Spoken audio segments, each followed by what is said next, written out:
मी पूजा खेडकर, मी रांजण गणपती येथून आलेले आहे.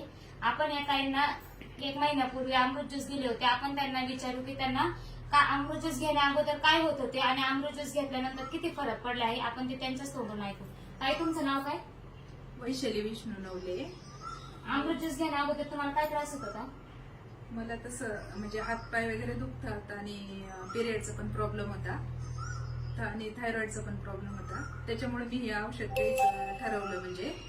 पण मला हे औषध घेतल्यानंतर 8 दिवसातच पिरियड आली आणि त्याच्यानंतर परत 1 महिन्यानंतर रेग्युलर आली.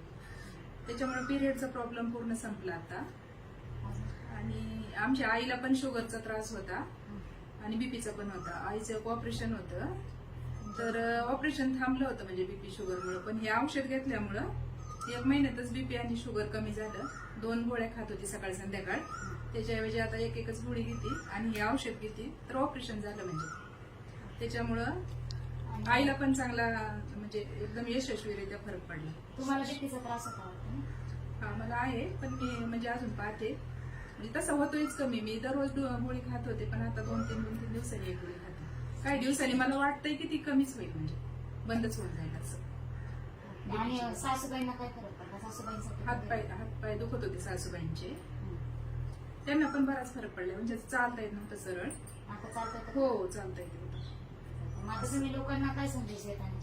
नाही, लोकांनी तर हे औषध घेतलंच पाहिजे. खरोखरच हे म्हणजे अमृतच आहे सगळ्यांसाठी. आणि दवाखान्यात जाण्यापेक्षा, दवाखान्यात सहज सोनोग्राफी वगैरे करण्यापेक्षा हे औषध घेतले तर शरीरातले म्हणजे सगळेच आजार दूर होतात, असं तरी मला वाटतंय.